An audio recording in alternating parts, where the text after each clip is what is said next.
It is Thursday night, and we are live for the Pierce Fleet Services Super Series, part of the Sim Auto Racing Association. And tonight we're going to bring you live coverage of the Studio 10 Wraps 135 from the North Wilkesboro Speedway. I am Jeff By Jr., joined by Bill Tomer in the broadcast booth. And Bill, we've had a great racing 2 weeks ago in the Sarah Super Series, and now we return here at North Wilkesboro, a big, fast, kind of sweeping corner racetrack. Oh yeah, North Wilkesboro, the old version of North Wilkesboro, Jeff. We talked to the guys before the race. This version is the old 1986 version. There is a newer version. I don't know if iRacing is ever going to put it out, but yeah, they've changed this racetrack. But the surface is still the same, and like you said, big sweeping corners. Kind of run odd lines around this racetrack. It's going to be a fun night, man. 2 weeks. We have to wait 2 weeks every time we want to see these guys. And here we are tonight. I'm excited to see them go around again. Yeah, absolutely. And fantastic racing we've had so far in the last few races. The Jeff By Jr. Art Triple Crown Challenge. Alex McCollum has really turned it up. He has won 2 straight in that, and currently has a stranglehold on that $75 award for having the best finish of those 3 races. And tonight it's going to take kind of a miracle to wrestle it away from him, isn't it? Yeah, he is Mr. Quick Time. I mean, it's Alex. We all know what he's about, but we've talked about it multiple weeks, Jeff, how they start the race cars in this series and how they set the lineup going into the races. So Alex not going to start on your pole going into the race. So that should be pretty exciting to see if he can continue that pace during the race, see if he can make his way forward. Yeah, Alex did pick up the Quick Time Award, the courtesy of Matthew Designs, the Matthew Designs Pole Award, but he will start 10th because he is the points leader in this series. So the top 10 will be, from qualifying, will be aligned based on their point standings. And Bill, we've got a really close field because Alex McCollum and Parker Traves, they had the same lap time down to 3 digits. So it took a 4th digit to separate them, and that's how tight it was for the pole tonight. Yes, quick time at a 17.265, and both Alex McCollum and Parker Traves ran that time, but of course it goes out to the thousands place. We just don't see it, and they gave that. Obviously, Alex McCollum was thousands quicker than Parker Traves, so a very, very tight field. There were a lot of cars that were really close up towards the top, so it's going to be an exciting race tonight. I'm looking forward to it. We're just getting ready for the server to kick off, get the race kicked off here as we see the checkered flag out on the racetrack. So, Jeff, we're about to go racing. Yeah, we are. So we got to get into our lineup. And tonight on the pole in the number 10 machine, that is Cameron Hamilton. On the outside of him, starting second, will be the 33 of Hugo Paquette. Starting third in the number 16, that is Daniel Pope. And to his outside in the number 31 car, that's Josh Cottle. Starting 5th tonight will be the guy that almost got the pole. He tied Alex McCollum, the number 60 of Parker Traves. On the outside of him in the number 116 machine, it'll be Dustin Monberquet. Starting in the 7th position in that number 32. Looks just like Dustin Monberquet's car. That's going to make it difficult on us, Jeff. That's Trevor Edwards. And to his outside in the 333, that's Brett Suggs. Starting 9th tonight in the number 72 machine, it's Ryan Kuhn. And then outside of him, the Matthew Designs Pole Award winner and your series points leader, the number 1 of Alex McCollum. Starting 11th in the number 80, that's Jacob Harberts. And to his outside, a new paint scheme for him tonight. And in the 88 machine, that's Keith Jeffrey. Starting 13th tonight in the number 91 machine, filling in for Dylan Bates, that's Aaron Abendroth. On the outside of him in the 07, that'll be Kyle Martinson. Starting 15th in the 53, that is Justin Laxton. And to his outside in the 69, it's Joe Schaefer Jr. Starting 17th tonight in the number 0 machine, it'll be Matt Rolfe. On the outside of him in the number 188, it's Kyle Meyer. Starting 19th in the 6th, that is Spencer Dickinson. And to his outside in the number 11, that's Jim Caudill Jr. Starting 21st tonight in the number 8 machine, it's Richie Murray. And then on the outside of him in the Studio 10 Wraps car, the 110, that's RS Center. That's your field, Jeff. Yeah, Kyle Souza took part in practice, did not make a qualifying lap, and not going to take part in the race. So Kyle Souza not going to join us. 22 cars here ready to go for the Studio 10 Wraps 135 at North Wilkesboro. And season starting to wind down here for the Pierce Fleet Trailer Service Sarah Super Series. And Bill, pace car lights are out. We're set to go green flag racing with Cameron Hamilton, Hugo Paquette on the front row. Should be an exciting start. North Wilkesboro brings you some pretty exciting racing. I'm looking forward to this. 135 laps North Wilkesboro should be a really fun race. But Cameron Hamilton and Hugo Piquet, they're going to have to settle it entering turn 1. Waiting for that pace car to pull off the racetrack. Cameron Hamilton will have control of this start. He is off and away, getting ahead of Hugo Piquet into turn 1. Piquet going to take the high side, the very high side, trying to get a run on the 10 of Hamilton. He's going to fall back in line. Top 2 are single file. The battle is on for 3rd. Battle for 3rd as Daniel Pope's to the inside of Josh Caudill. Pope trying to take 3rd spot. Here comes Parker Traves behind him. Pope going to give Caudill room. Caudill slide into 3rd. Parker Traves into the 5th spot. Now Dustin Momberquette gets single file. It's Trevor Edwards and Brett Suggs battling further back for the 7th position. Now Suggs gets single file. Alex McCollum is up a couple spots as he's moved into 8th position. Ryan Kuhn on the outside. He's trying to get around Jacob Harberts in the 80 machine. Ryan Kuhn trying to make moves here. He wasn't able to make that move on Jacob Harberts. He'll slot back in line a little farther back. We've got a battle, Jeff. There's a bunch of cars side by side. Justin Laxton, Kyle Martinson, they're going to lead a field of 6 here as we've got side by side by side. That's Matt Rolfe on the inside in the 0 machine trying to follow the 69 of Joe Schaefer Jr. through this group of cars as Martinson still stuck on the outside. Richard Murray in trouble on the back straightaway. That collects RS Center. They're going to continue on, but both took a pretty good shot to the outside wall. Jim Caudill Jr. got caught in that one as well. Ended up in the grass down the back straightaway, but he'll keep going. Will stay green.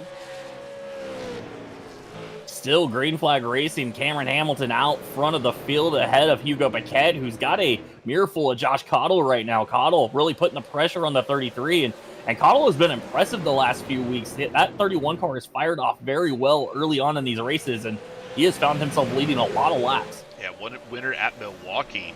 Led a lot of laps at Hickory. Ended up in 4th at the end of the race. Caudill, good run so far tonight. Just early in this race, 6 laps in. But Caudill looks like he has the speed, or Caudill looks like he has the speed that he's had the last couple weeks. Yeah, 135 lapper tonight. This is a long race. Again, no tire changes for this series. So you got to run the tires you started with. And that means you got to conserve. You got to take care of your tires. And right now, some of these drivers might be doing just that, just going to ride and try to save tires for later in this event. Pretty wild watching them come off of turn number 2, Jeff. They get right down on that, I guess it's a curb there. It's a small curb, but you almost hit that grass coming off turn number 2. You watch those guys come off that corner, and that left front just about clips the grass. You get that car all the way down there. You can see that right there as Cameron Hamilton did it in the 10. You get that car down there, catch that grass, it's going to be a wild ride for these guys. Yeah, absolutely. You got to be careful down there. And, of course, this is a fairly bumpy racetrack for the speeds that they're going, and it's got quite a few bumps. This is a very old surface. I believe during the racetrack revival, they talked about how it's still the original surface that they decided to continue to use. It was originally supposed to be torn up, and now NASCAR is going to continue to race on this original surface. Yeah, they threw sealer down on all the cracks that were in the racetrack that caused the weeds to come up as it sat there for 20 years. But they sealed it up, and now they're going to keep going with the original surface. Like you said, it was supposed to be torn up, and they were going to make it a dirt track for a month. They decided not to do that, stay with the old asphalt. We're going to run out a bunch last year as the Cars Tour just announced, I believe it was this morning, that they're going to be back there in May, the same week that the All-Star race is going to be. So we'll give you another opportunity all week long. They'll be racing there. Jacob Harberts was able to get around Brett Suggs. Ryan Kuhn going to move past Suggs as well. So move the 3-3-3 back to the 11th position. Suggs lost a couple spots there. Looks like Kyle Meyer made a move on Matt Rolfe. That was for the 18th spot. These guys already getting a little bit strung out. Still pretty much nose to tail, but you can see these guys just kind of figuring out their race cars. If we see long runs here, I think tires are going to be a premium, so those guys might be thinking about it. Yeah, absolutely. I think some of the drivers towards the front of the field are pretty content to ride, and that includes Cameron Hamilton, who's out front just setting a pace ahead of Hugo Piquet. He's got Josh Caudill in tow, Daniel Pope, Parker Traves, your top 5. Dustin Momberquette currently runs 6th position, Trevor Edwards, Alex McCollum 8th, Jacob Harberts 9th, Ryan Kuhn in the 10th spot.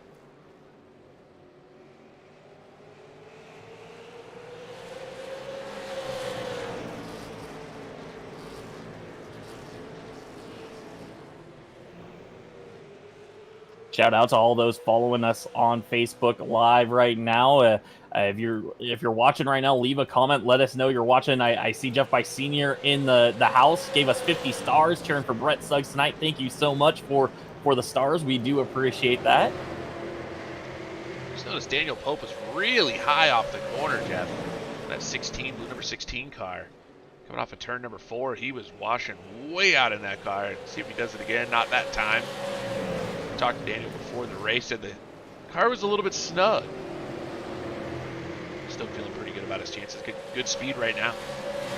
Shout out to Devin Rogers, who's watching over on the Sim Auto Racing Association Facebook page. Hey, Devin, and then shout out to Zach Oden, who's watching. He is cheering for Hugo Piquet, who's currently running second. Yeah. During this green flag run, RS Center, who you saw make contact with the outside wall after trouble ahead of him with the aid of Richie Murray, Center has parked the car. He has called it a night. So the Studio 10 Raps car going to finish 22nd tonight. Not the start RS Center was looking forward to this one, and in the race that he sponsors. I think we have some savvy veterans making moves right now as we're watching Trevor Edwards and Dustin Mombriket, or Barbecue as everybody calls him. These two guys nose-to-tail teammates, not really putting pressure on each other. I wonder if they're saving tires as they're losing the front 5 by just a little bit, but might just be saving that rubber on those cars. And here comes Alex McCollum, going to make a move on Mombriket. It's not the pace he was looking to see from those two guys. He was trying to go to the inside. McCollum got a little sideways off turn 4, going to stay with the 116, and Mombriket up the racetrack, going to give the advantage to Alex McCollum as they head down the back straightaway, still side by side. If Jacob Harberts can get there, he might be able to hang this 116 to the outside, maybe pick up a spot himself. And it looks like Mombriket going to get in line as Harberts got sideways off 4. Yeah, turn 4 is that weird corner here at North Wilkesboro. The car just feels like you're fine. Oh, and you see Alex McCollum get really loose off of turn number 2. He caught that grass we talked about earlier, Jeff. He got really sideways. Here comes Mombriket to the inside. They'll continue to battle for that spot. Yeah, Mombriket just lost that spot, and Alex McCollum makes a mistake, and he's going to try to take advantage, and now Mombriket is sideways. He has to make a big save through 1 and 2, and Harbert's going to go around the outside. He clears Mombriket, so move Dustin Mombriket back to 9th. Wow, that was crazy. Saw 2 mistakes from 2 really good drivers. Alex McCollum made a mistake off of turn 2, got sideways after hitting the grass, and then Mombriket almost loses the car coming off of turn 2 as well, so... going into turn number 1, and it looks like I'm looking at Mombriket Barbecue there. I think he's just loose on entry, Jeff, in that 16. Well, we know from these drivers what they tell us, that you've got to start these cars off so loose for these long races so that they don't tighten up so much that you burn the right front tire off. And sometimes you can just take it a little too far, and you start off so loose that you end up burning the right rear tire off, and that might be the struggle right now for Dustin Mombriket. And that is the reason I don't drive these things. They are just so loose. Well, Mombriket is under attack from Ryan Kuhn, as Kuhn took a peek onto the inside. Brett Suggs jumped to the outside of the 72 machine. He thought about rolling the top there. He's going to fall back in line, but a fun battle starting right here. These guys trying to race their way into the top 10. Brett Suggs currently running 11th. Ryan Kuhn sitting in 10th, right behind Dustin Mombriket. And you got to wonder, which guys is Mombriket just kind of hanging out with the tires that he has? Is the setup just bad now and it'll get better later? You got to wonder what's happening with him, or is it just a bad race car where he had speed in qualifying and the car just doesn't feel good in the race? Well, we know how much these guys work together, and Josh Cottle and Dustin Mombriket and Brett Suggs work together. Cottle's running 3rd right now. His 2 teammates are struggling a little bit, back in 9th and 11th position. So you got to wonder if maybe somebody made a change at the last minute, thinking, maybe the track's going to do this, the weather's going to do this, and one guy on the team hits it, one didn't. I don't know. That's what makes it fun, right? When you get these long green flag runs, you never know what you're going to get. A lot of these guys have to practice a long run just in case, and right now it looks like Mombriket just struggling a little bit in the 16. Shout out to Lucas Hanley hanging out in the Facebook chat. He is cheering for the 16 XCI team. Says elbows out for Daniel Pope, and Pope having a great run, currently in the 4th position. He's got Parker Traves right behind him, a teammate there in the number 60 machine. All of these guys up front, Jeff, are teammates of some kind, except for the 31 of Josh Cottle. The rest of those 4, they're all affiliated teammates. one team or another. And those guys are out front, doing well right now. Josh Cottle playing the spoiler in the middle of that group of 5. Got a little battle going on further back in the field as Matt Rolfe is starting to work the middle lane. I haven't seen him really run the bottom. Kyle Meyer got underneath him a bit there. Was trying to get around Matt Rolfe. He decided to fall back in line. Now Rolfe back to the bottom. The zero car maybe just trying some different things. Maybe a little too loose on the bottom. So maybe run the up a lane and tighten the car up a bit. It's possible. Back in I believe the old late model, or maybe it was this late model, but I guess a while ago at North Wilkesboro, when you would go into turn number 1, you could actually run the high lane. And I haven't seen that in a long time. It'd be interesting to see if these cars, as they start to wear these tires out, if they start to migrate back that way. But you see Matt Rolfe up the racetrack right now in 1 and 2. I don't know if that's the fast way around or if he just missed the corner, but we've seen that in the past, Jeff. I don't know if we'll see that tonight. Shout out to Rick Rube hanging out in the Facebook chat, cheering for Cameron Hamilton, who is out front. He's led all 36 laps so far as we've gone caution-free from the start of this one. We now have just under 100 laps to go in this event, and things are starting to heat up as Daniel Pope almost caught the wall off turn 4. He got very close to the front straightaway wall. Matt Rolfe, actually, we were watching it on camera there, Jeff, he actually went to the very extreme high side in 1 and 2, like I said, and lost his spot to Kyle Meyer. Maybe he's listening to the broadcast. Figured we'll give it a shot. Yeah, he gave it a shot. Didn't work. Stay down, Matt. Stay down. Cameron Hamilton still out front ahead of Hugo Paquette, Josh Cottle, Daniel Pope, and Parker Traves. A little bit of a gap back to Trevor Edwards in the 32 machine, who has now got Alex McCollum stalking that 32 car. They have separated themselves from Jacob Harberts, who runs 8th. Dustin Monbarquette running 9th. Ryan Kuhn into the 10th spot. Brett Suggs 11th. Keith Jeffrey, we haven't really talked about much tonight, running 12th. Joe Schaefer Jr. 13th. Aaron Abendroth in the 14th spot. Justin Laxton currently runs 15th. Alex McCollum just made a pass on Trevor Edwards, moving McCollum up into that 6th position. Now he'll try to set sail and catch that top 5. Edwards had started to make hay on those guys. Wasn't making enough as Alex got to the back bumper and drove by him. Well, early on in this event, we saw trouble for Richie Murray in the number 8 machine. He has gone ahead and parked it as Parker Traves dives underneath Daniel Pope into turn 1. Pope's going to let the 60 go, so move Pope back to 5th. Parker Traves up to 4th. Remember, Parker Traves was 2nd quick on the field, right behind Alex McCollum, tied to the 10,000s with their laps. So Parker Traves had some speed in qualifying. We're yet to see. He's been right behind that group of 5 up there up front. See if he's got speed to start moving through that field. Joe Schaefer Jr. just got the wall down the back straightaway. He was trying to put some pressure on the 88 of Keith Jeffrey. Got a little high up the racetrack, down the back straightaway, tagged the wall, and now Aaron Abendroth in that 91 machine filling in for Dylan Bates. He is starting to put the pressure to Joe.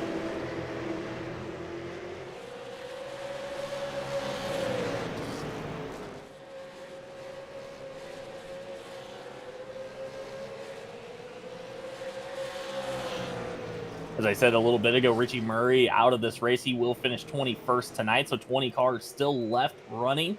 And that is currently Jim Cadill running 20th. Everybody still on the lead lap. We are still 45 laps straight from the start here. Green flag racing, no cautions just yet. And this one's starting to really get strung out. And you got to wonder if some of these guys towards the back are saving tires. They might be putting themselves in a bit of a hole if this thing goes green to the end. Yeah, if you're saving tires at this point, and it stay, like you said, if it stays green, you've already lost all that ground.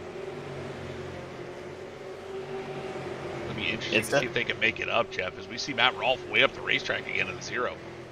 Yeah, it's definitely a balance. You want to save tires, but you don't want to lose touch with the guys that you might be racing later in the event. So, and now Joe Schaefer taking a look underneath Keith Jeffrey. This is a battle for the 12th position. Jeffrey up the racetrack in the 88. Schaefer in the 69 on the inside, and that 69 car was looking very strong. He was changing his lines up a little bit, opening up the entry of the corner, got a run on the 88. Now that's going to allow the 91 to get there. Abendroth sideways off turn 4. He's still door-to-door with the 88, but he's sideways again through 1 and 2. Abendroth making moves in that 91 as he's going to get real tight on Jeffrey off of turn 2. They don't make contact, just barely. Here comes Justin Laxton to the outside of that Elite Performance Industries machine. Now Laxton going to try to go around the hard way as he's to the outside of Avondroth. They'll battle into turn 1. Well, I think for Laxton, he might have saw how much Avondroth struggled to keep that car on the bottom and figured, hey, if I can pinch the 91 down to the inside, I might be able to pick up a spot here. Avondroth has got that car back under control. He will clear Laxton. Now Laxton under attack from Kyle Martinson in the 07. They make contact, and the 53 is going to spin. That's our first caution. So Laxton goes around, or at least gets sideways into turn number 1. Take a look. We watched it happen, but we'll take a look at it once again.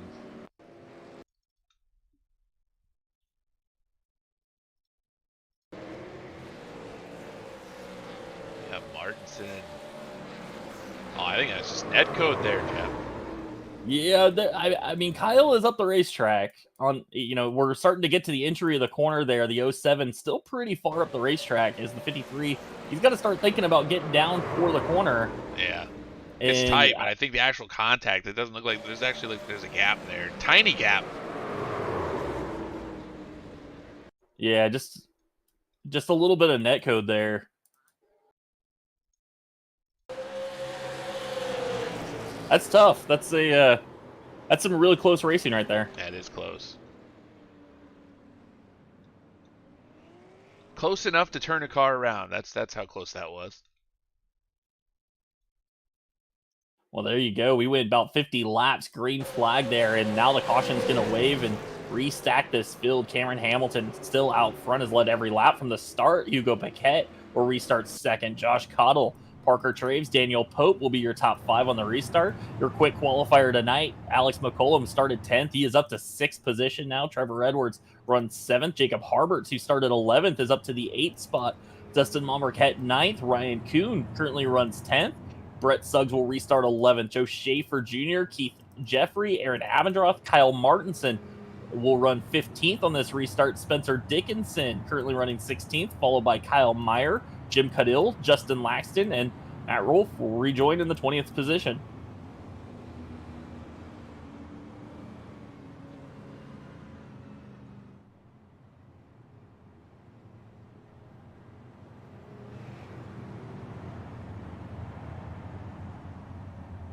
You know, Jeff, I had the opportunity to go to North Wilkesboro this year twice.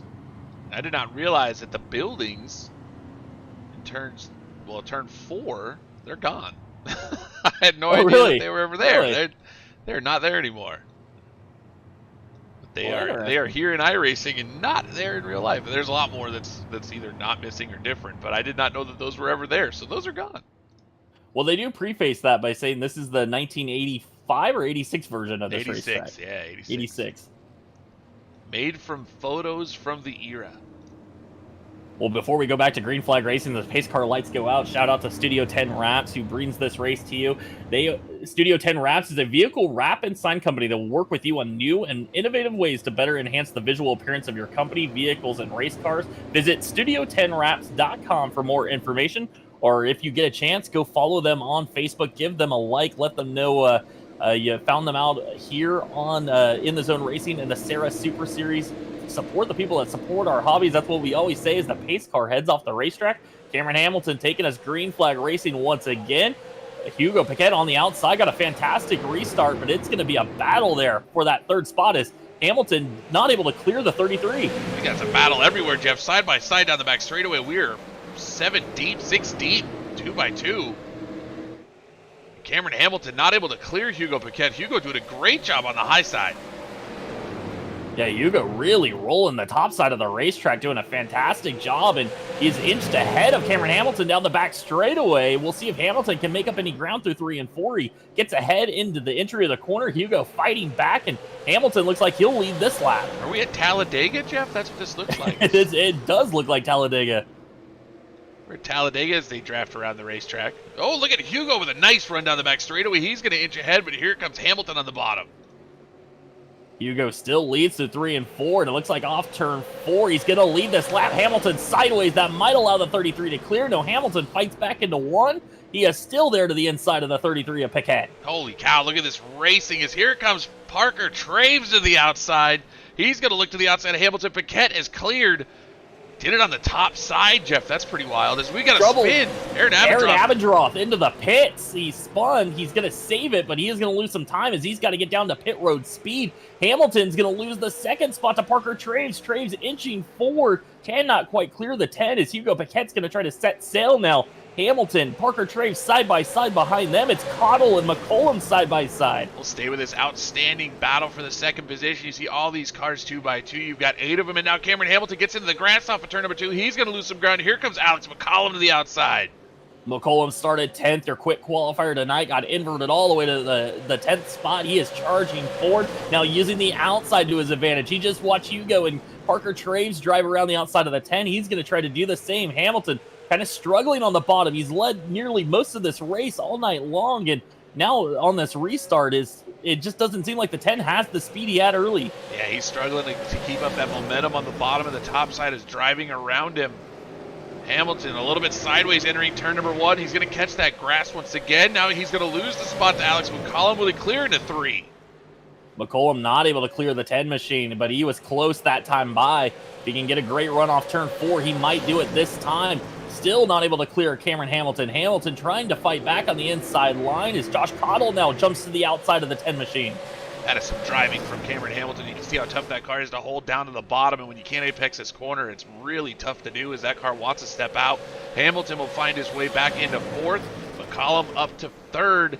Now there's a battle between Daniel Pope and Josh Cottle. That's a battle for 5th. Joe Schaefer Jr. was in that battle around 15th, just bailed out and hit the pit road. Daniel Pope now to the inside of Josh Cottle. This is a battle for the 5th spot on the racetrack. Pope was running the inside line since the get-go and just could not make any momentum on the inside. He was kind of stuck in line. Now he's got position underneath the 31 of Cottle, and they are battling hard. You saw Pope get a little bit tight. Here comes, wow, is that Jacob Harbertson? The 80 almost stuck his nose inside of Daniel Pope into 3. That would have been 3 wide. That would have been a scary thing. I don't think that was a good idea, so Jacob backs out of it. Harbert's going to take a look to the outside now. I think he wants to get to the outside groove as things have started to kind of go away there on the bottom side of the racetrack. And we talked about a little bit earlier, would the track move up the racetrack as this race went on? And possibly we're seeing that come to fruition. Yeah, it definitely seems like the outside is starting to prevail. The bottom is having a hard time keeping up momentum. The car just wants to step sideways as you come off the corners. You see now Cottle's going to clear Daniel Pope down the back straightaway. Actually make that he's not going to clear him. Pope sticks his nose back in entering turn 3. Top 4 drivers are single file, kind of spread out. This is the best battle on the racetrack right here for that 5th spot is Josh Cottle working the outside line in that 31 machine. He was 5th place last time by, trying to clear Daniel Pope, take over that spot officially. He does have it now. Pope gets single file, and I think Pope's going to be happy not to see a car on his outside this time. Trouble behind them as Trevor Edwards is sideways. Kuhn is sideways down the front straightaway. Edwards got a bump from Dustin Marquette. That was his teammate. Now Kuhn's got an issue as he goes into turn number 1. He slides that car, almost got up into Brett Suggs. Suggs able to go around him on the outside. Here comes Spencer Dickinson to the inside of Kuhn. He isn't able to make the move. Dickinson took a look down there, and it seems like as soon as you see somebody have struggles, you try to take advantage, and that's what the 6 there tried to do. Was not able to complete the pass. The 72 back to the 11th position, and Bill, to me, it just looked like one of those situations. He slid the right rear one time, and then the car just went away. Yeah, car just doesn't like it enough, and like that right rear to get hot, and just couldn't find find the pace. That is so hard to do. You just make one little mistake, get that right rear a little bit hot, and then the car just doesn't want to drive. Shout out to the 0 Matt Rolfe, who during that break, he was one of the few cars that came down pit road, and I think he might have made some adjustments. He's come back on the racetrack. He is now 15th. He gained about 5 spots on that restart, and Matt Rolfe really starting to maybe that got that car fixed up and starting to come to life now. Interesting that he knew exactly what he was looking for from that 0 car. He's definitely picked up some pace. He also had a little bit of right front damage from him, maybe a little bit of a wall contact earlier. Looks like that's kind of patched up as well in that right front fender. Well, Hugo Paquette is out front. Parker Traves running 2nd, and now Alex McCollum is closing in on that 60 machine. These 2 drivers ran identical qualifying laps. Alex McCollum got the pole by, was it tens of thousandths of a second? I mean, it was 10,000ths, yes. Yeah, absolutely close between these 2, and now they are going to brawl it out for 2nd as Hugo Paquette starting to drive away from these 2nd and 3rd place cars. Parker Traves flying our logos, Jeff. Appreciate that from Parker.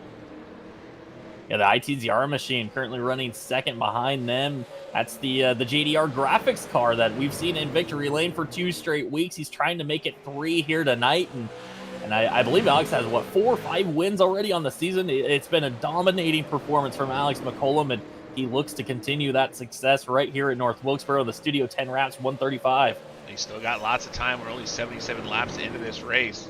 135 laps the distance tonight at North Wilkesboro. Alex trying to make his way forward, sitting in third, doing a really nice job making his way from the 10th starting spot.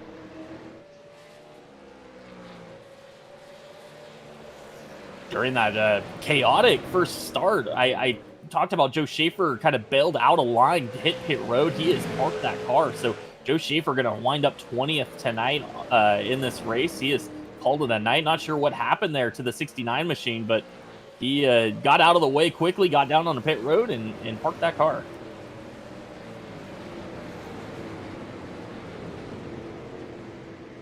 Looks like Keith Jeffrey struggling a little bit, Jeff, as he's got some damage on that machine. Got some big right front damage on the 88. He must have gotten that somewhere on that restart. That car is now struggling to make pace.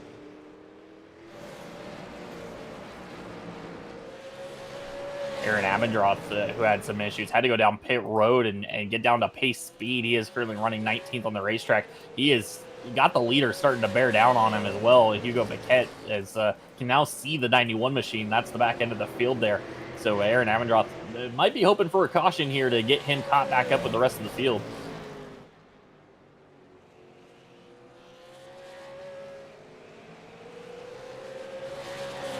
Hugo Paquette out front maintains about a half a second gap. He has opened it up just slightly that last time by, added a few hundredths of a second there to that lead as Parker Traves currently runs second, Alex McCollum third, Cameron Hamilton has kind of settled down into the 4th position. Josh Cottle currently runs 5th with Jacob Harberts behind him. Daniel Pope runs 7th. Trevor Edwards 8th with his teammate Dustin Monberquette behind him in 9th. Brett Suggs into the top 10. Ryan Kuhn now back into the 11th position. And there's a big group of cars here, Jeff, as we see Dustin Monberquette going to look to try to make a move on his teammate. Can't do it entering turn 3. There's a big group of cars right here. Daniel Pope's got a little bit of a gap on Trevor Edwards, but you got Edwards, like you said, Monberquette, Suggs, and Kuhn right here, and then a tiny, tiny gap to Dickinson, who is also pulling another group of 4.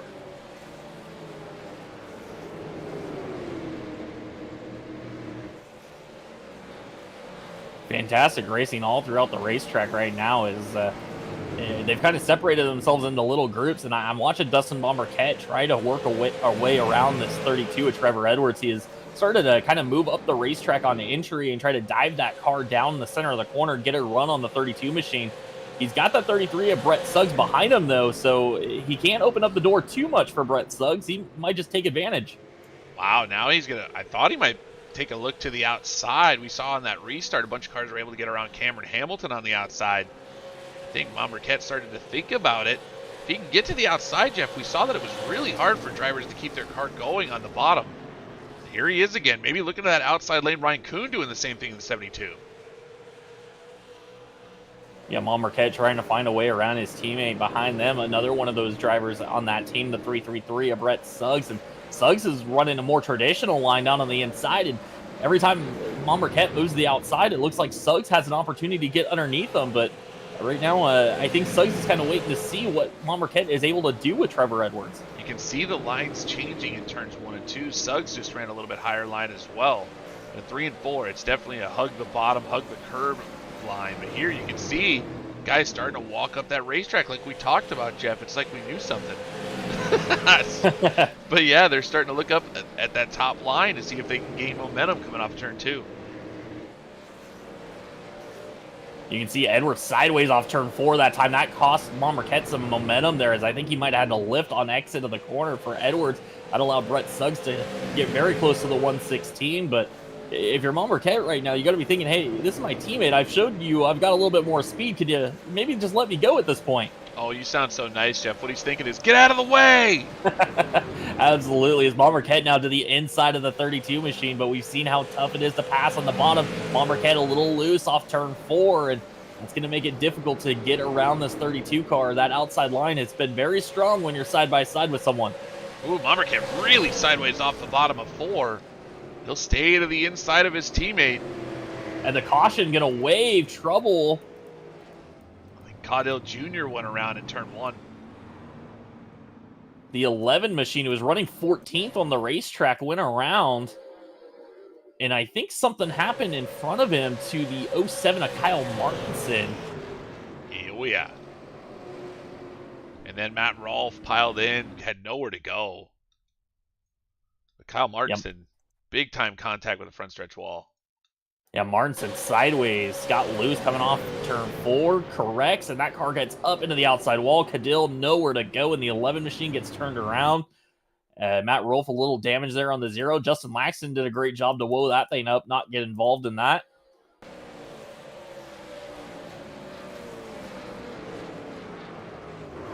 But I guess it's our second caution here on lap 94. And Bill, if that last restart was any indication of what we were going to see for this next one, I cannot wait for this caution to finish. Well, you got it. Here's the question, Jeff. Where does Hugo Piquet go?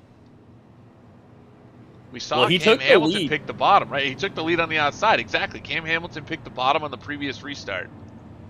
And that seemed to be the wrong move, as Hugo Piquet was able to take the lead on the outside. So where does Hugo go? Yeah, absolutely. And then he's got a question, too. Parker Traves is his teammate. So, you know, you might feel more comfortable giving him the inside than you would a non-teammate who might run you up the racetrack into the third groove. So I think Hugo Piquet might feel a little safer taking the outside. It might be the fastest option for a restart, but we'll see what the 33 decides here. You know, it'd be interesting if we had, say, something like the choose lane, where Hugo Piquet could take the bottom, and if he felt like that was the fastest lane, and then you would have Parker Traves do the exact same thing and try to hang Alex McCollum out to the outside. That would be an interesting situation, but right now it's either high or low for Piquet, and Traves is going to take the opposite. Well, while we're under this caution, shout out to Pierce Fleet Service. Pierce Fleet Service is committed to serving all of your repair and maintenance needs of over-the-road semi-trucks and trailers. They are located in Weldon, North Carolina, and Pierce Fleet Service has over 80 years of combined mechanic experience, and they have an extensive parts inventory and supplier network servicing all major brands of trailers. Visit piercefleet.com for more information. Once again, shout out to everybody watching on the In the Zone Facebook page, everybody watching on the Sim Auto Racing Association page. Let us know who you're cheering for. Things are starting to get heated right here as we are now 97 laps into this one. Going to go green with about 37 laps to go. So let us know who you're pulling for here in the closing stages of this one. Bill, as you like to say, I think the price of poker has just gone up here for this restart. Yes, sir. Price of poker's through the roof, Jeff. It is go time for these guys. Be really close to just about 36. There's going to be 36 laps remaining in this thing.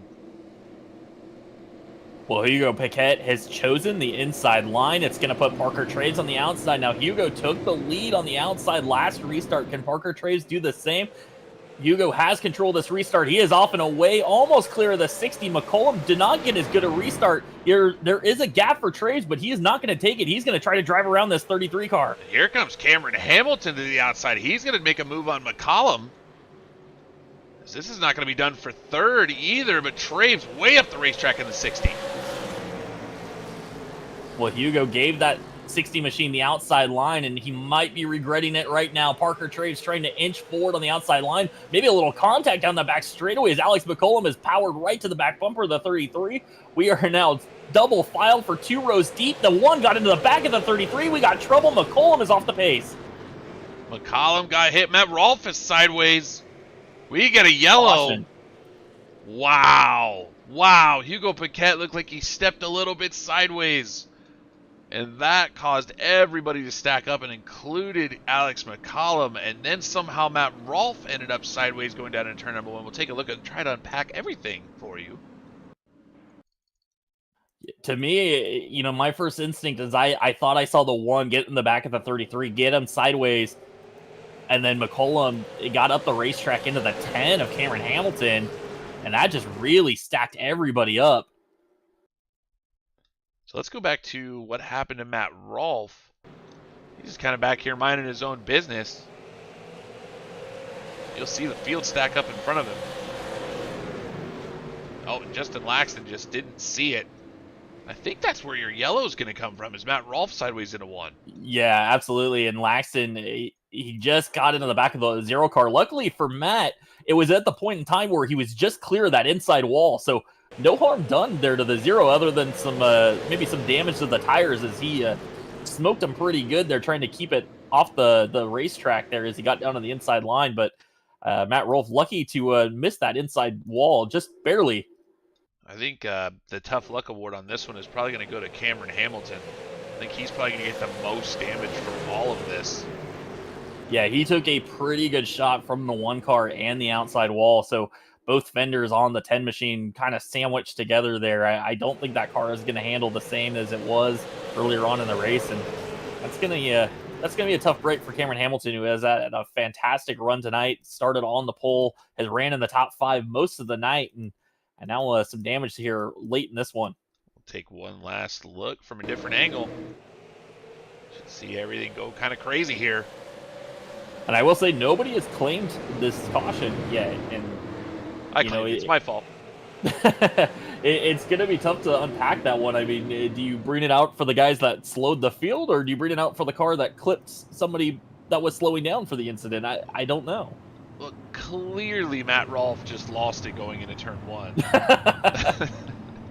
But 2 weeks ago, you were the advocate for Matt Rolfe, and now you're blaming it on him. No. That was just a mess. I don't know if Justin Laxton needs to claim that or not and say that was his fault. That's what brought out the caution, was Matt Rolfe getting sideways from the contact from Laxton. But I don't think Laxton can see what's happening in front of him, really. I don't think there was a whole lot of smoke to even indicate that there was anything slowing down, you know what I mean? So that's just a tough one. Yeah, we talk about how hard it is to see over the spoilers of these cars in front of you.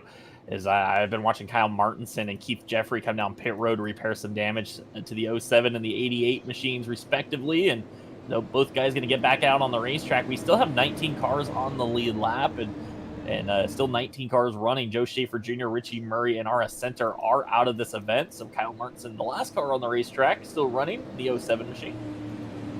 And Dylan Bates in the chat, he did bring up a good point about that caution, Jeff. He said that 01 car, that was maybe the initial contact with Paquette that kind of caused everything. So that's going to be interesting as well. Well, shout out to Dylan, who's, I heard, is in Nashville getting ready for the All-American 400. As we getting set to go green flag racing, Parker Traves got a fantastic restart. He will clear Hugo Paquette into turn 1. Now Josh Cottle jumps to the inside of that 33 machine. He is looking for second. Cottle to the inside down the back straightaway. He will go to dive down in there. I think he just took it away from Hugo. Is Hugo not able to do anything? But here comes the momentum on the top side. Hugo battles back. Behind them, Cameron Hamilton and Jacob Harberts are battling for the 4th spot. Harberts looking strong in the 80 machine. He has really come to life late in this race. It's Josh Cottle trying to clear the 33 of Hugo Paquette. He will do so off turn 4. Move Cottle up to the 2nd spot. Battle a little farther back. That looked like Trevor Edwards. He's battling right now as he's going to be to the inside of Alex McCollum. Daniel Pope's to the inside of Cam Hamilton. Hamilton's got that damage number 10. We saw the damage he took from that last yellow. Now Alex McCollum up the racetrack. Here comes Trevor Edwards to the bottom. Good Harberts to the inside of Hugo Paquette. He is looking for 3rd now in the 80 machine. Now Harberts started 11th tonight, and he has clawed his way forward, and he is looking very, very strong as Hugo gets down the racetrack. A little contact there through 3 and 4, and I think the 80 car is going to clear the 33 machine. Well, Hugo looked like he was sailing not long ago, but a yellow caught him out. Now Josh Cottle starting to run down Parker Traves. Cottle, winner. Oh, trouble on the back straightaway. Trevor Edwards and Cameron Hamilton together. Hamilton on his side in the back straightaway wall. That is going to bring us out a caution on lap 111. I believe our 4th caution of the night. And Cameron Hamilton, who had a fantastic race going, it's just gone from bad to worse now. Cameron Hamilton using the extreme banking of the outside wall. That is not ever good. Let's see what happened at number 10 and put him in that position. Oh, just squeezed. Yeah, Trevor Edwards immediately on the radio said, my fault. Just got up the racetrack and just kind of squeezed the 10 car up into the fence.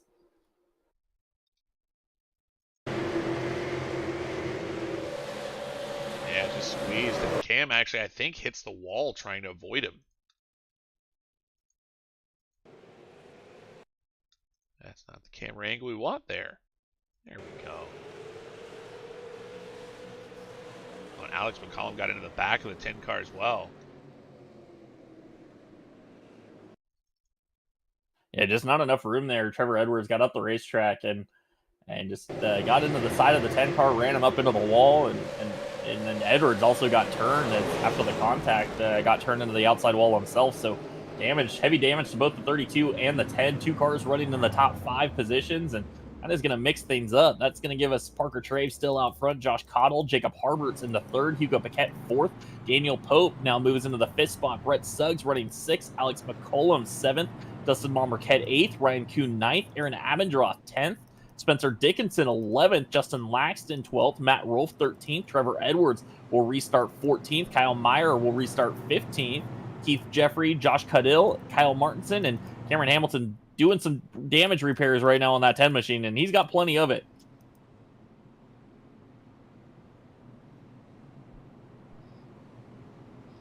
But that's kind of a heartbreaker for Cameron Hamilton. I mean, he was having a great night.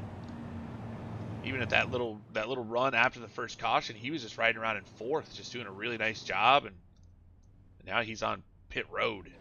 Broken race car. Yeah, led, I believe, about 46, or actually, I think it was more than 50 laps of this one to start the night off, and looked like it was going to be a really good night for Cameron Hamilton. It's kind of ended in a disaster here, still sitting on pit road. He did lose a lap that time by, so Cameron Hamilton, hopefully he's going to finish this one out and get as many points as he can here.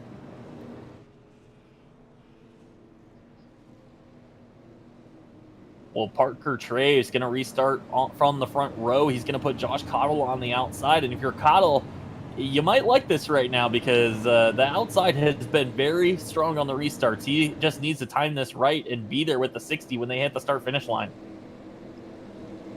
And Cottle looked like he had some speed for Parker there. It looked like it was going to be a good battle between those drivers. Cottle wasn't falling behind the 60 car, so this could be an interesting restart as we're about to watch the pace car duck off, and Parker Traves going to bring us back to green. About 14 laps to go here when they cross the line. Traves well and clear of Josh Cottle.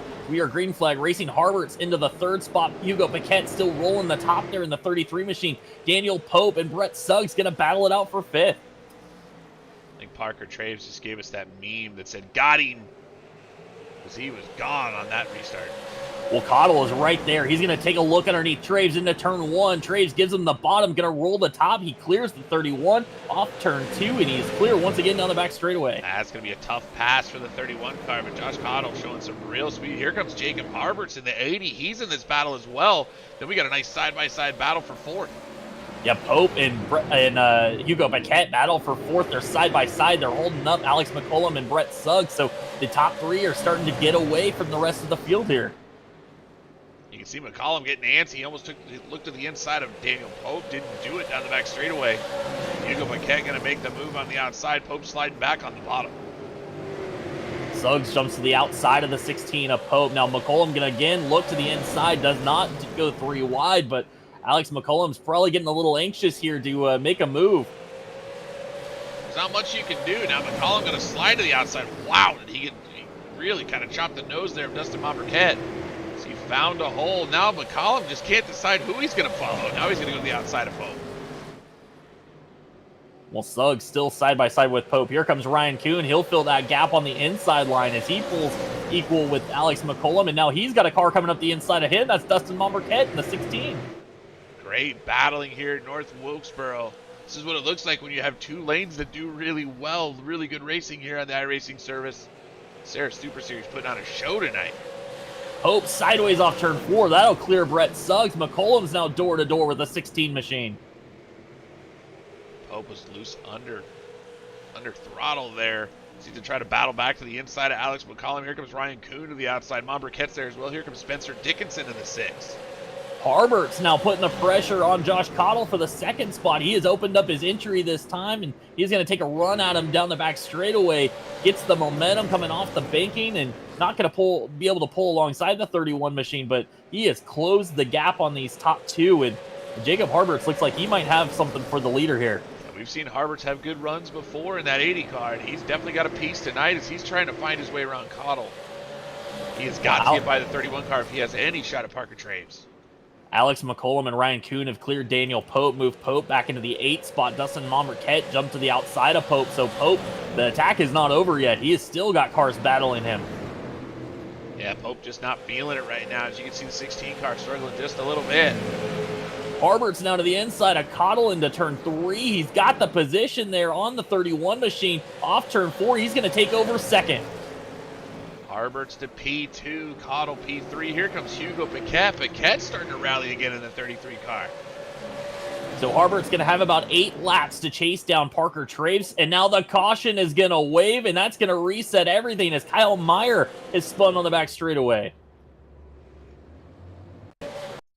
Meyer was running in the 14th position in the 188 machine, and he finds himself spun around in the grass on the back straightaway. And there's a song Bill, for that. Bill, it might be time for you to sing. There's a song for that.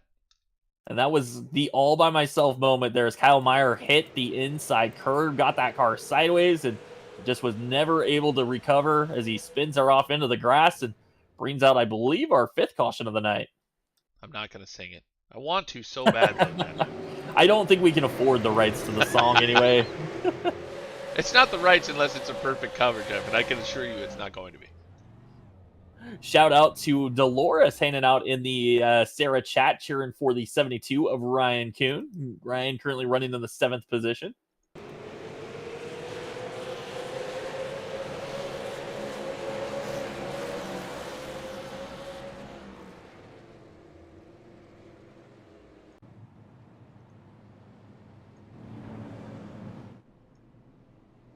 JJ Chansey hanging out with us in the ITZR Facebook chat.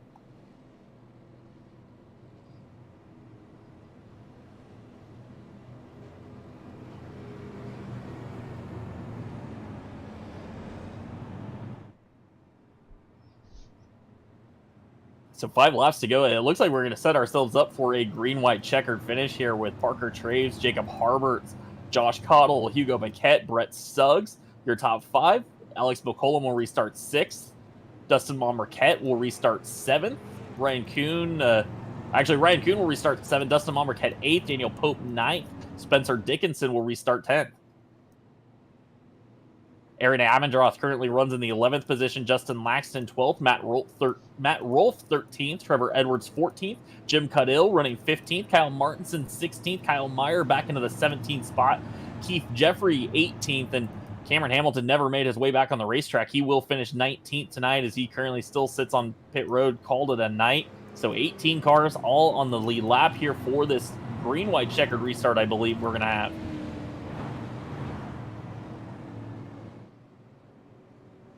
Shout out to Rocky, who's cheering for Ryan Kuhn, said he's the GOAT in that 72 machine. We've seen Ryan Kuhn a time or two, and I believe he won a ITZR Super Sunday race, a pretty big race at Iowa. Iowa 200, Ryan Kuhn was the champion of. As many moons ago.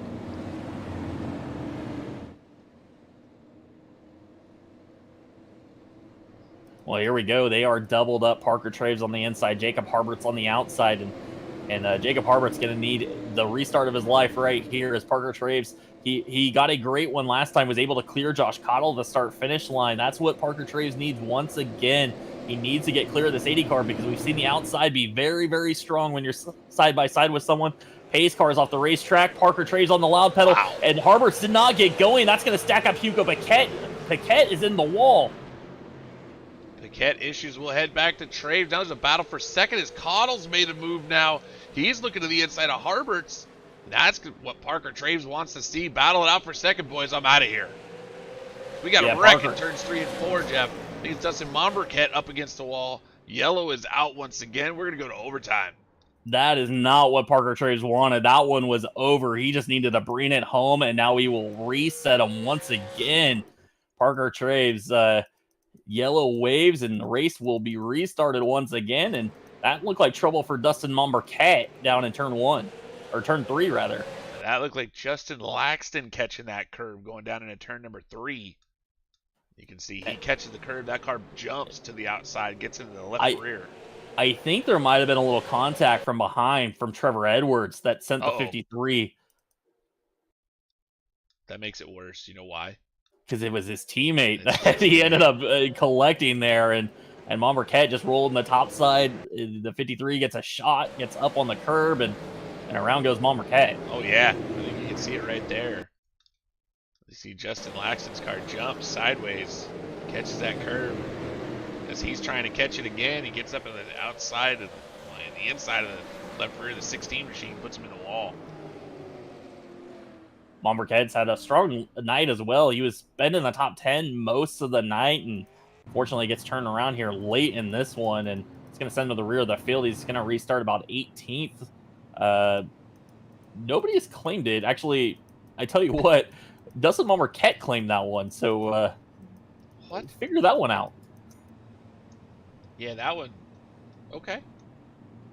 It might be a little strategy there. Maybe you're already in the back, so claim it so your teammate doesn't get the EOL. But don't they repeat? Never mind. It doesn't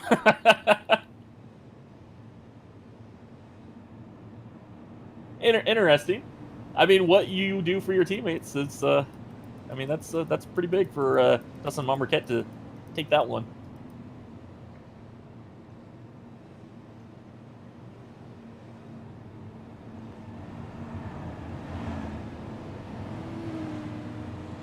Well, Bill, we will have 2 green-white checkered attempts if needed, since the first one was a natural green-white checkered. The race laps just ended up that way, but now we will add additional race laps to the race, and so 2 attempts at this green-white checkered. The pace car lights will go out this time. Parker Traves on the inside, Josh Cottle in second. Harberts moves into third. Brett Suggs up to the 4th spot, and Suggs has been quietly working his way to the front, along with this 72 machine of Ryan Kuhn, who now is going to restart 5th with Alex McCollum on the outside of him in the 6th position. Daniel Pope 7th. Aaron Amandroth going to restart 8th. Justin Laxton. Trevor Edwards will round out your top 10 here for the first of 2 attempts at a green-white checkered finish. Parker Traves, Josh Cottle going to start side by side.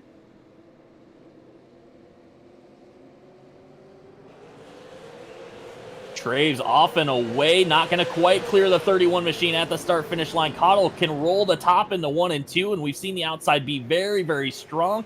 Now, Traves clears. He gets in front of the 31 machine. Harberts and Brett Suggs still battling for third. The battle is on for third right now. Kind of settled for the top spot as we get the white flag. Parker Traves one more time around.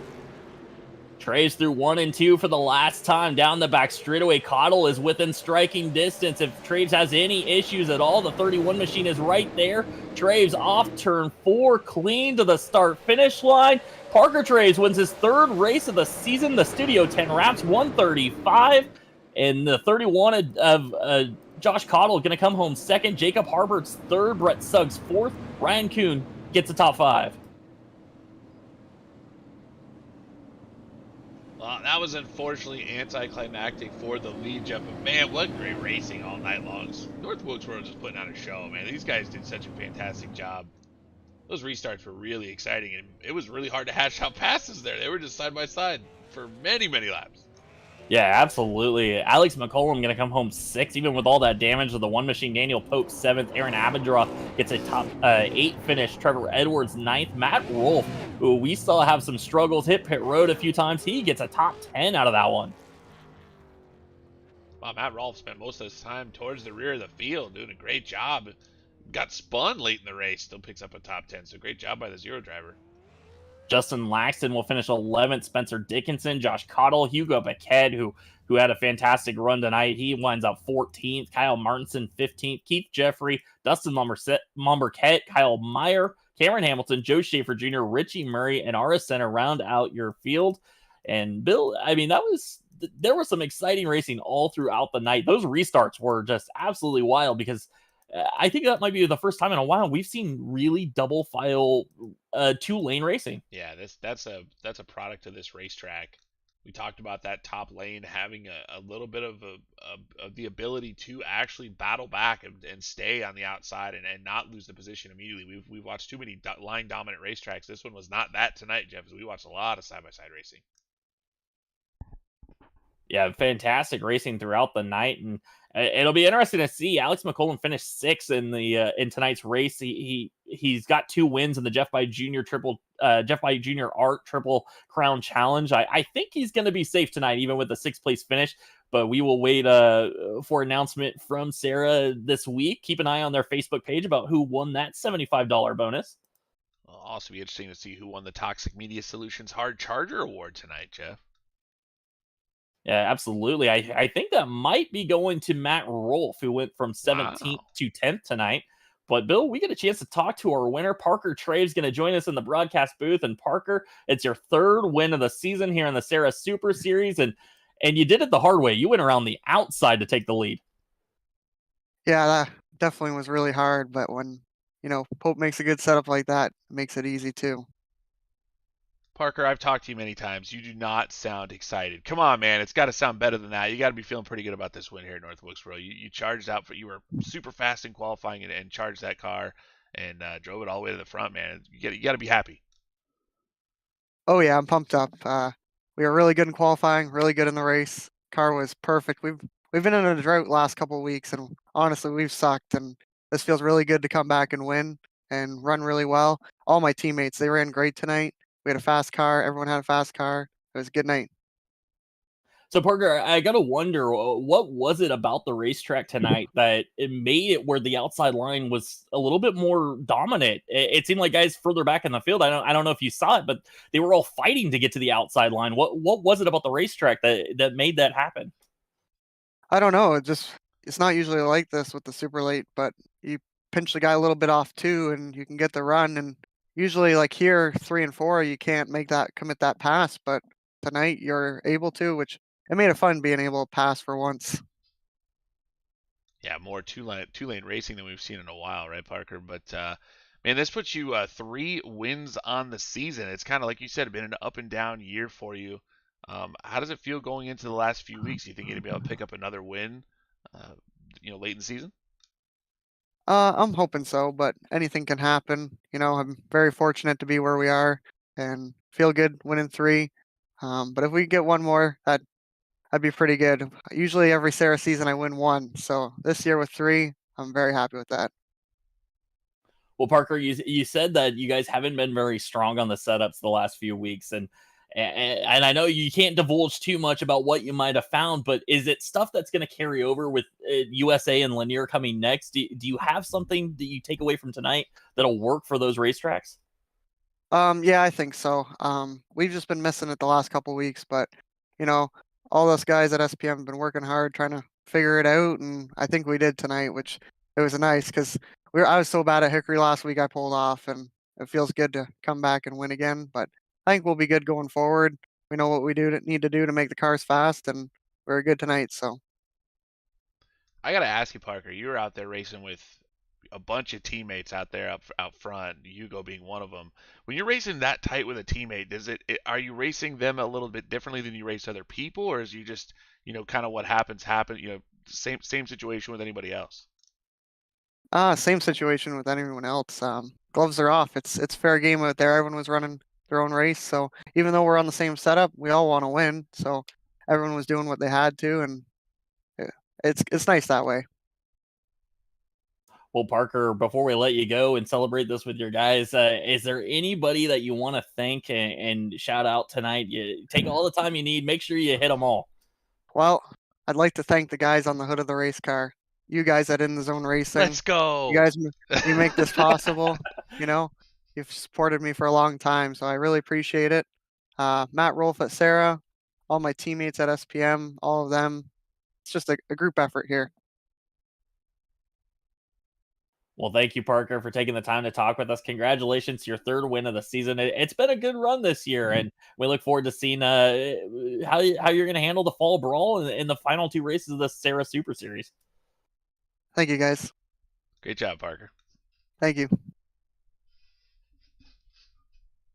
Well, now our 2nd place finisher, Josh Cottle, going to join us. And Josh, I got to think there when that green white checkered was setting up and you were going to have the outside line as strong as the outside had been all night, you might have felt like you had a pretty good chance at Parker Traves for the win there, right? I don't know. Parker Traves was so fast. Same with Harvard's. I think I was just trying to hold on. I feel like if I could have got to his outside on exit of 2, I might have could have hanged on or tried something, but he just pulled off, and I knew I couldn't do nothing. He was just really fast. So Josh, let's talk about that exit of 2. You were there on the outside through 1 and 2 on that last restart. Did the car get tight, get loose? What caused you to lose just a tiny bit of momentum that you weren't able to hang on the outside? I think I just got scared and didn't get on the gas right. Honestly, I don't know. I was just I don't I don't really know, man. It was very nerve wracking because green white checkered, anything could go down, and you want to keep the good finish because I believe I'm still in the points for the crown jewel, and Alex had a mishap or like on that around lap 100, and I knew if I had a really good finish, I could hang on and have a chance at the triple crown, but I just wanted a good finish, but I was still going to try for sure. When he got a little, like when I saw, or my spotter said it was clear, and I'm just like, oh man, it's over. I'm going to still try, but he was just so fast. Well, Josh, it seems like you have really found something the last few weeks. Going back to Milwaukee, where you won, you haven't finished worse than 4th since then. And what is it that you found, and that's gotten you to this point where all of a sudden, late in the year, you've really turned it up and have been a contender every single week? I don't think I found anything. I just think me joining Trevor's team, he's done a lot for me. We worked together so well. Me, him, Barbecue, Shane Williamson, all those boys that helped build the sets, and we work well together. And I felt like as a team we worked well together and found a lot of speed. Well, Josh, you had a shot there at the end. I'm going to keep talking about what happened tonight. Going down into turns 3 and 4 on the last lap. Did it cross your mind? Did you think maybe a bumper here would get me another win? I wasn't gonna take that, or I wasn't gonna do that because I just don't like doing that. I was sure I was gonna try to like get as close as possible and see if he made a mistake or something because he was looking in his mirror, but I wasn't gonna move him. I don't like doing that. He didn't deserve it, and he's raced me clean for as long as I've raced him. So I just wanted a clean, good finish to take home for the boys. Well, we talked to Parker a little bit about this track really being a double file racetrack tonight. It seemed like the top was a little better at points, and drivers were fighting to get to the top and make moves and pass people. Did it feel like something was a little different tonight? Was it the track? Was it the cars? Was it just a matter of the way you guys set the cars up that made that possible? Or what was it that brought out that double file racing that it's been kind of hard to see in the super late model racing lately? I think this track is just amazing. This is my favorite track, so I'm kind of biased, but I don't know. Something about this track, you can just make the outside work very well in 1 and 2. 3 and 4, it's more inside, but I think this is the best racing all season, in my opinion. It was very nerve wracking because anybody that got on the outside, you had to hang on and not or hope the car didn't get tight, and just I don't know. It was fun. It was a blast. Well, Josh, you're definitely becoming one of the stars that we look for every single week to run up front. And it takes, we've talked about it many times, it takes a tribe to do that. It takes a lot of people to work on the race cars. You've already named a few of them. But who else do you want to give a shout out to tonight that helps you make that 31 car that fast? I just want to thank the shop, of course. Dustin, Trevor, Brett, Keith, Shane, Spike, all those boys. Shane did a lot for me this race. He was trying to keep me calm because it was so nerve wracking, man. All them boys over there, they do a lot. Thank you to Jacob for making this scheme. What a beaut. Sad the glitch machine is retired, but it had a great season on it, and try to do some work with this scheme. Thank you to Drew, Hangout Chat Motorsports, everybody that just helps me get here, man. It's been a pleasure. It's been crazy what I've been able or what people help me with. It's just I don't know. I'm pretty speechless about it, but I'm just very happy I'm here. Well, Josh, congratulations on another fantastic finish, 2nd place tonight. And as you said, you're having a great season in the points, and we look forward to seeing you in 2 weeks, the fall brawl, and then back in 4 weeks for the last 2 races of the season, USA coming up, and And we look forward to seeing you back again here in the ITZR broadcast booth at the end of these races. Yeah, and I want to thank y'all, of course, for doing the broadcast. It's been a treat coming back and watching, and just I want to thank y'all. I'm very happy. Thank you to Harbors for racing me clean and Traves for racing me clean, and congrats, Traves. Well, thank you, Josh, and congratulations once again. Great finish tonight, and we'll see you in 2 weeks. Yep. Thank y'all. Great job, Josh. Thank you.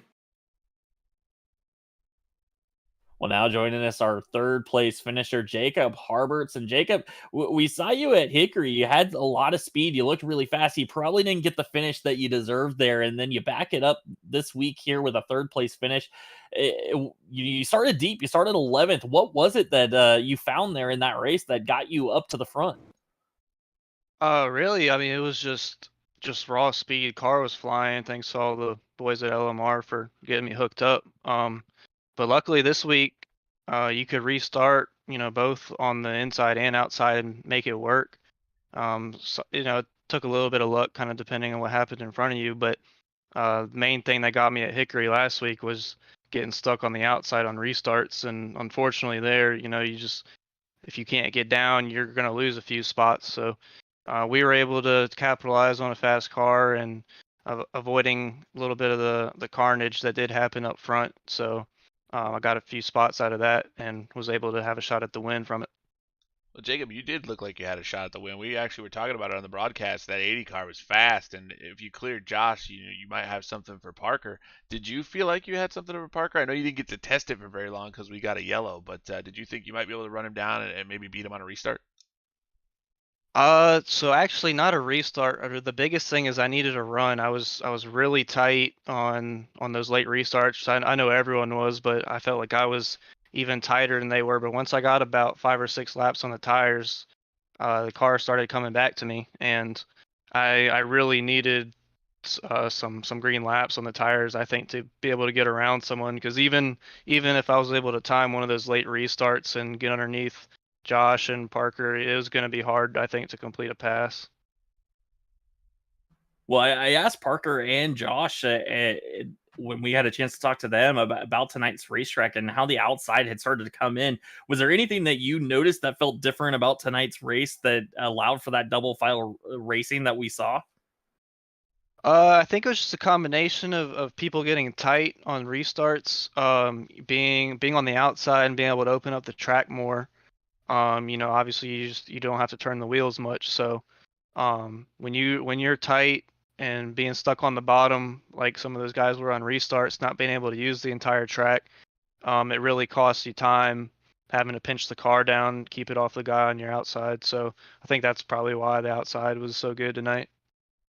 Well, Jacob, I would think that if you ask Jeff and I, it seems like you got quite a bit of momentum right now, building from the last 2 weeks. Are you feeling that way? Are you feeling like you're starting to pick it up and really, can start to contend for possibly a win here coming to the last few races of the season?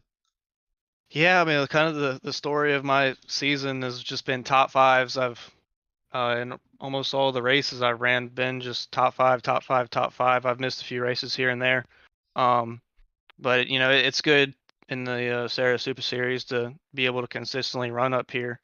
I feel like last 2 weeks I definitely had some of my better cars of the season. It wasn't just late race restarts or track position that was getting me up there. I was actually having to work my way up through the field, make some passes for these last 2 weeks. But what I'm looking forward to is fall brawl here soon. I really like Five Flags, and I think these last 2 races, hopefully I can carry some of the momentum in the fall brawl and get a shot at the win. Well, I was just looking at your stats with the 2 second place finishes and now your second, third place finish. Do you feel like you're just missing a little something setup wise, or you just haven't had the luck that you needed to get out front and win one of these things? What is it that's kept you out of victory lane this year? It's a combination, with the invert that you get in Sarah. There's so many things that have to go right for you to win. You either just have to be straight up fast, like Alex. When he wins, he normally still has to start 10th place or so. Normally for me, if I can start fifth or seventh and pick off a couple cars early, I can get up front. But it's just been tough. Whereas, every time I run up front, it's like I either get there too late or I'm just barely edged out by someone who's just a little bit faster than me. Well, Jacob, it's that time of the interview where we talk about who the stickers on the race cars. See racecpi.com, LeDuc Matthews Racing. I even see a Dante Curtis design sticker on there. Surprised I know that one. But who do you want to give a shout out to tonight that helps you make the 80 car so fast? Yep, of course, all the guys at LeDuc Matthews, EPI as well. Dante Curtis, he made my paint scheme for me. And I also like to thank my grandparents. They were at home watching the broadcast, and they support me all my iRacing and real life racing adventures. Well, thank you, Jacob, for taking the time to talk with us tonight, and we look forward to hearing more from you in the coming weeks. You've been very, very fast, and we expect to talk to you again here as the Fall Brawl is coming up, and then 2 more races left in the season, USA and Lanier coming up for the Super Series. Yep, thank you, guys. Great job, Jacob. Jeff, you actually asked Jacob a question. Yeah. You said, what's keeping you out of victory lane? And my answer to that question was other fast drivers. Yeah. I mean, he said it. So stacked. Everything has to go right for you to get these wins. And, it's amazing when a guy like Alex McCollum or Parker Traves have multiple wins in a season. I mean, it just goes to show you just how good that they are at what they're doing. And really just everything has to fall your way in order to win one of these races. You have to have so much speed and got to get the right inverts. You got to be in the right lane when on these restarts. It takes a lot to find your way in victory lane in a series that's just this stacked. It's just the talent level is insane. It's just a great series. It's fun to watch, and man, North Wilkesboro put on a show. These guys put on a show. What a great racetrack this thing is. It's back to life in real life, Jeff, so we can enjoy it some more. But what a fun race tonight. Yeah, absolutely. And, I think North Wilkesboro probably just earned itself a lock on the next schedule for the Sarah Super Series with the racing that we saw tonight. That was probably the best we've seen yet. And that's saying something because it's been fantastic all year long, the races that we've covered. And now we're getting set to go for the Fall Brawl. We'll be back November 15th through 17th for the Fall Brawl, and we'll have more information. Make sure you're watching the Sim Auto Racing Association Facebook page for more information about the Fall Brawl. And then, of course, ITZR will be back on December 1st. That's a Thursday for USA, the Taylor Hamilton Insurance 122. That'll be our next race in the Sarah Super Series. So it's some time off for these guys to start making their stuff a little bit faster, start practicing for that next race. And then, of course, we'll finish out the season December 15th at Lanier, the RS Center Trucking 175. That'll be the final race of the season for the Sarah Super Series. And then, Bill, we get a little time off for Christmas, and then we come back hard in January. Oh, my goodness. Well, it'll be fun. Man, Christmas seems like it's so far away. I can't believe we're talking about that already. But we're going to march right through this thing, man. I'm excited to see what happens at the culmination of the season here over the Sarah Super Series. It's been fun so far. We still have some races left to do. But these guys, it's been great. What a great series. And I can't wait till next, what was it? You said December 1st? Is that the next one we've got with that? Yeah, December 1st, the next Sarah Super Series race with their Fall Brawl coming November 15th through 17th. And like I said, follow the Sarah Facebook page. We don't have a lot of information yet on the Fall Brawl, but I think Matt Rolfe and the Sarah team are going to be hitting that pretty hard here in the coming weeks. So make sure you're following along their Facebook page to see what's up with that and how you can get involved. And I look forward to watching that one because that is going to be a fun field when they open it up to some of the those drivers in the Contender Series. There's a few names down there that they're going to have something for these guys up here in the Sarah Super Series. It's going to be super fun watching the two groups come together and race a big event like that. So we'll see that coming up in a couple weeks. But Jeff, it's been fun, man. I guess I'll see you again December 1st. Yeah, absolutely. And shout out before we go to the Pierce Fleet Service. Of course, Jeff By Jr. Art for the Triple Crown Challenge. Studio 10 Wraps. Thank you for your support. And again, everybody that helps us out at ITZR, everybody at Sarah, thank you so much for having us. We appreciate it.